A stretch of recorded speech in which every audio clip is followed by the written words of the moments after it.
welcome back to the Orchard Raceway. It is the Tamiya Frog out on the track today.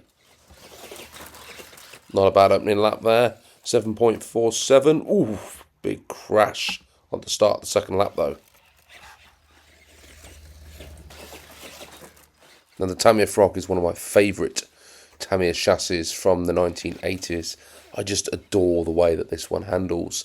It is a really easy car to drive, and it's got a really tight turning circle, as you can see when it's heading round Creation Corner. It gets in nice and tight and hugs the tree.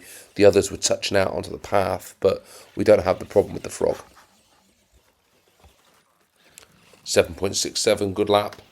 Oh, and another tumble. God, it landed nicely there. Got away nice and cleanly with a bit of a wheelie out of that jump, which isn't seeming to go too well for the Frog at the minute, is it?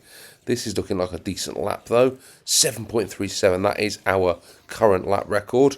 And we're on for another flyer by the looks of it here. 7.11, what a lap. That is the fastest on the Orchard Raceway this season.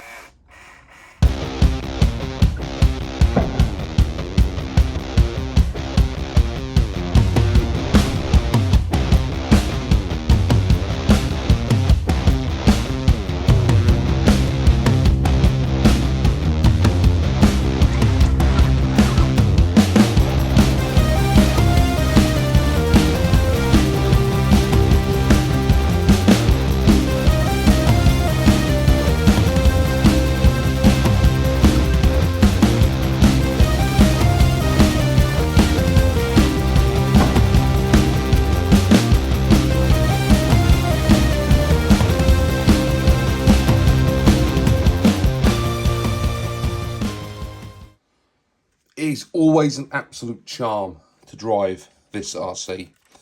There's just something about the way it looks when it's going around the track. It reminds me of being a kid. So 7.11. It is currently the leader. That is, I think, a really respectable time. I think the other two cars in this classification are going to be hard pushed to beat the Frog around the track. It just seems to handle quite nippily. And despite the fact it's got these sort of coat hanger type arms controlling the steering, and it's all a bit rudimentary in terms of the chassis and the suspension at the front, the rear suspension just works so well. I know a lot of you have said to me it's not really a hopper, and it isn't, because it's got that independent suspension that works so lovely on both sides. Now what happens as it was going around the track is I lost the dog bone outside of one of these. I've got to take it all apart and pop it all back in. It popped out of the drive cups somehow. I think it's where it meets the wheel hub is where it's popped out. Probably because of that really heavy landing that we had.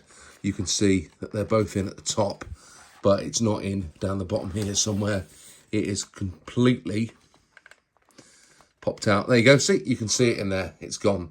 So that's going to have to be taken apart and popped back in again, because it's the only way to force it back in, I think, because of that heavy landing.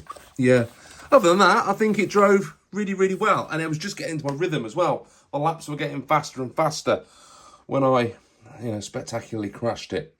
But that is part of what goes on out on the Orchard Raceway. This thing saved quite a lot of impacts because of that grippy bumper, and you can definitely see why I had those back in the day, because it had a couple of big front end hits. In fact, I was trying to think, does it look like that's a bit skewed? Yeah, could be.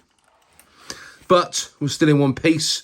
We've rotated the steering knuckle again, so we'll just push that back round again. That seems to be a common problem that I have with my Frog. It probably just needs tightening up a little bit.